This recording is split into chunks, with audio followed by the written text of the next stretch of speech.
Bonjour Julie. Bonjour Laurie. On vous retrouve tout l'été sur Sud Radio pour nous expliquer les grandes affaires criminelles avec le nouveau détective. Et ce matin, un tueur de 15 ans prend la vie d'une petite fille de 5 ans juste pour s'amuser. Ce sont les vacances de Pâques ce mardi 25 avril 2023 dans les Vosges. Bianca, qui habite une vieille maison du centre-ville de Rambert-Villers, a autorisé sa fille, Rose Isabella, 5 ans, à aller jouer à la balle dehors. Brune comme sa mère, originaire de Roumanie, toute de rose vêtue, Rose Isabella est assise sur le pas de la porte, tandis que son papa, à l'intérieur, fait la sieste. Un ado, juché sur son vélo gris, s'arrête devant elle et engage la conversation. Que lui raconte-t-il ? Lui parle-t-il des chats qu'il prétend posséder, comme il l'a fait récemment avec d'autres enfants ?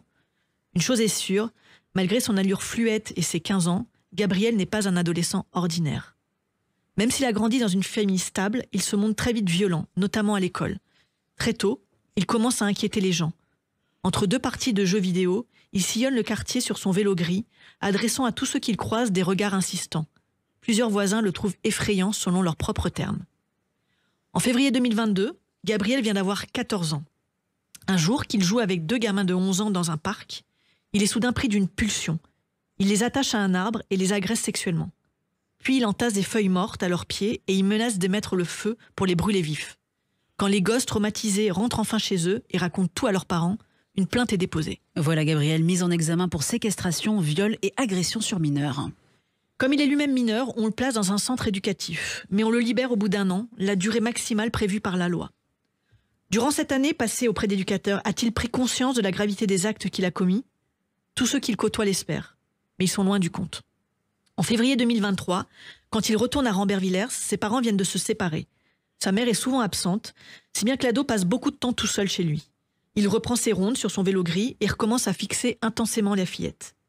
Un jour, une policière municipale qui connaît ses antécédents le surprend en train de rôder à vélo autour d'un parc pour enfants. Dans son rapport, elle écrit que Gabriel s'est enfui en la voyant.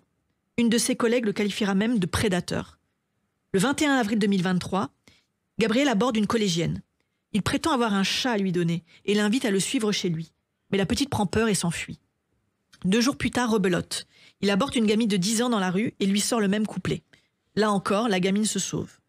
Le 24 avril, il tente à nouveau sa chance, cette fois auprès de 3 collégiennes. Nouvel échec. On l'aura compris, l'adolescent est en chasse.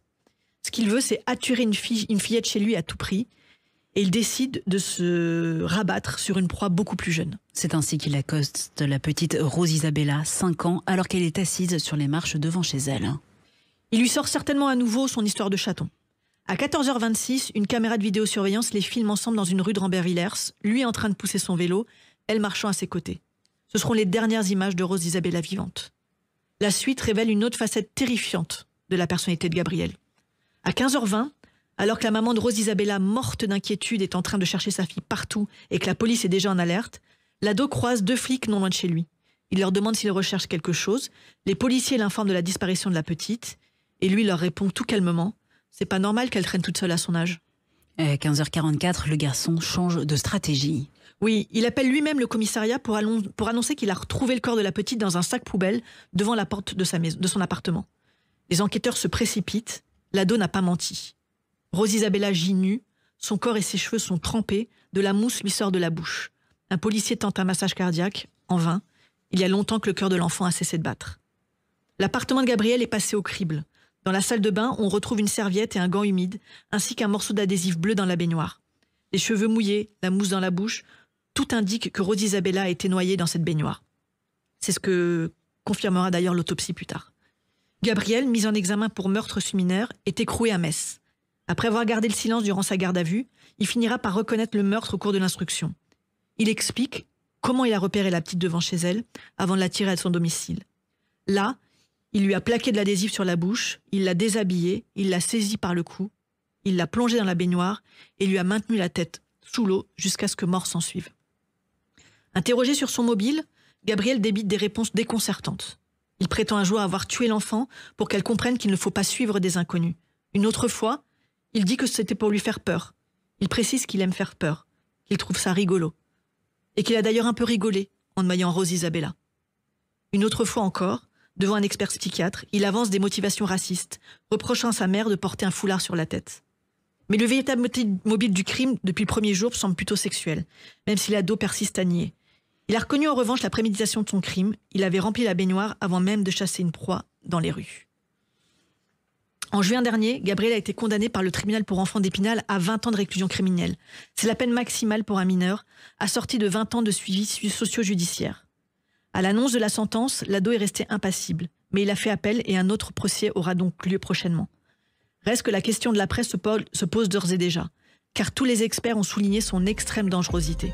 Ils décrivent tous un pervers, sadique, dont le risque de récidive est inéluctable. Pour eux, son profil psychologique se rapproche de celui du tueur en série Francis Holm. Dans quel état sera-t-il à sa sortie de prison ? Les grandes affaires criminelles sont à retrouver tous les matins sur Sud Radio avec vous, Julie Rigoulet.